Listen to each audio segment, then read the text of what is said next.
नमस्कार दोस्तों, आज हम लोग क्या पढ़ने वाले हैं, विश्व का भूगोल। क्या विश्व का भूगोल। अगर आप लोग नए हैं चैनल पे तो ज़रूर सब्सक्राइब कर लीजिएगा। और जो कि आज जो है बहुत ही महत्वपूर्ण प्रश्न करने वाले हैं ज्योग्राफी से।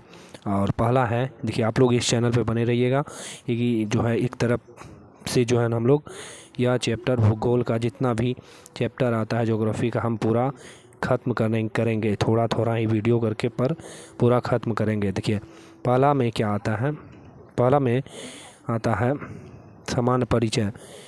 क्या समान परिचय, चलिए आइए पढ़िए। कहता है भूगोल गोलाकार पृथ्वी का क्रमवृद्ध अध्ययन है जो कि मानव के जीवन क्रियाकलापों और संस्कृति विकास का लेखा जोखा है। ठीक ना। यूनानी भूगोलविद कौन था? यूनान का था एरोस्थनीज। अगर पूछे एरोस्थनीज कहाँ का था तो यूनान का था। यह जो है ना 276 ईसा पूर्व से लेकर 194 ईसा पूर्व तक जो है इसने सर्वप्रथम भूगोल शब्द का प्रयोग किया। अगर पूछे कि भूगोल शब्द का प्रयोग सर्वप्रथम किसने किया था तो आप ज़रूर बताइएगा, एरोस्थनीज ने किया था। और उन्हें भूगोल का जनक कहा जाता है। अगर पूछे भूगोल का जनक किसे कहा जाता है तो एरोस्थनीज को कहा जाता है। और कहता है तीसरा में है, कहता है भूगोल। क्या भूगोल मतलब ज्योग्राफी शब्द का रूपांतरण है जो कि यूनानी ग्रीक भाषा के जियो प्लस ग्रोफर्स शब्द के सहयोग से बना है। जियो का शाब्दिक अर्थ होता है पृथ्वी और ग्रोफोर्स का अर्थ होता है वर्णन करना, अर्थात जियोग्राफी का शाब्दिक अर्थ होता है पृथ्वी का वर्णन करना। अगला है इसी क्रम में हेकेटियस। कौन? हेकेटियस ने पुस्तक जस पेरियोड्स पृथ्वी का वर्णन में भूगोलिक तत्वों का क्रमवृद्ध अध्ययन किया। मध्यकाल में भूगोल वेदाताओं ने पारेनियस, एमोनियल कांट तथा जॉन एवं जॉर्ज कास्टर्स पिता एवं पुत्र ने भूगोल को अनुभाविकता एवं वैज्ञानिकता के रूप में प्रदान किया। 19वीं शताब्दी में, कब? 19वीं शताब्दी में कहता है कि 19वीं शताब्दी में जर्मन भूगोल वेदाताओं ने हेम्बोल्ड एवं रिटर ने इसे तेज़ी से नवीन भूगोल के रूप में आगे बढ़ाया। क्या आगे बढ़ाया? हेम्बोल्ड ने भूगोल के क्रमवृद्ध एवं रिटर ने प्रादेशिक अध्ययन पर जोर दिया। वर्ष 1990 ईस्वी के बाद ने सामाजिक, सांस्कृतिक, आर्थिक, राजनीतिक क्षेत्रों एवं सार्वजनिक नीतियों के क्रियान्वयन में भूगोलिक ज्ञान का अधिकतम उपयोग होने लगा। चलिए अब है भूगोल में प्रथम। क्या है? भूगोल में प्रथम कहता है जियोग्राफी शब्द के प्रथम प्रस्तावक कौन थे? ज्योग्राफी शब्द के प्रथम प्रस्तावक कौन थे? एरोस्थनीज थे। कौन थे? एरोस्थनीज थे। भूगोल के पिता किसे कहा जाता है? हेकेटियस। अगर पूछे भूगोल का पिता किसे कहा जाता है? हेकेटियस। आधुनिक भूगोल के पिता अलेक्जेंडर वॉन हेम्बोल्ड। अगर पूछे कि आधुनिक, क्या पूछे कि आधुनिक भूगोल का पिता किसे कहा जाता है? Alexander von Humboldt. आधुनिक खगोलिक के पिता पूछे निकोलस कोपरनिकस। किसे? आधुनिक खगोलिक का पिता निकोलस कोपरनिकस हो जाएगा।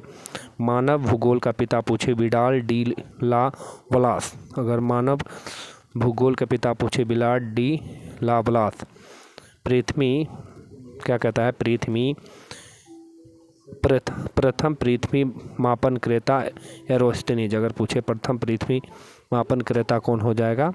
एरोस्थनीज हो जाएगा। पृथ्वी ग्लोब के निर्माता मार्टिन वेहम हो जाएगा।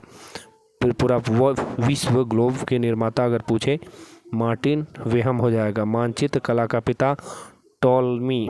मानचित्र कला के पिता कौन हो जाएगा? टॉलमी। प्लेट विवर्तनी का सिद्धांत का प्रतिपादक किसने किया था? Harry Hans. किसने दिया था? Harry Hans. आगे आइए, आगे कहता है कि भारतीय मानचित्र का पिता जेम्स रेनल। अगर पूछे भारतीय मानचित्र के पिता कौन हो जाएगा? James Rennell. अगला है भौतिक भूगोल। क्या कहता है? भौतिक भूगोल क्या है इसमें? भौतिक भूगोल में आइए जानिए। कहता है इसके अंतर्गत निम्नलिखित शाखाओं में सम्मिलित किया गया है। मतलब भौतिक भूगोल में अलग अलग प्रकार के शाखाएं सम्मिलित किया गया है। भू आकृति विज्ञान मतलब क्या है? भूमि के बारे में अध्ययन, भू आकृति के क्रम में विकास का अध्ययन। जलवायु विज्ञान, जलमंडल, मौसम तथा जलवायु का अध्ययन। जल विज्ञान, जल परिमंडल का अध्ययन। मृदा भूगोल, मिट्टी के निर्माण, प्रकार एवं वितरण का अध्ययन। चलिए आइए अब मानव भूगोल में देखिए, मानव भूगोल में क्या क्या किया गया है। देखिए, इसके अंतर्गत निम्नलिखित शाखाओं को सम्मिलित किया गया है।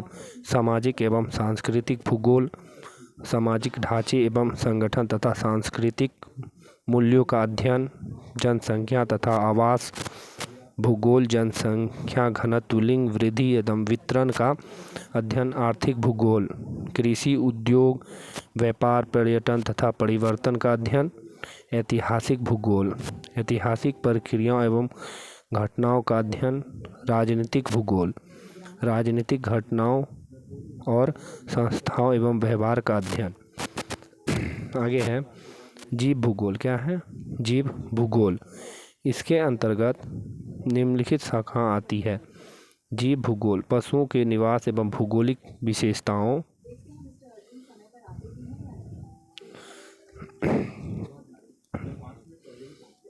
आगे है, आगे क्या है? आगे है कि वनस्पति भूगोल, प्राकृतिक वनस्पति के प्रकार तथा वितरण का भूगोल। पारिस्थितिकी विज्ञान, आप लोग देखिए बने रहिएगा, बहुत ही अभी थोड़ा कठिन लगेगा, उसके बाद में थोड़ा आसान होने लगेगा।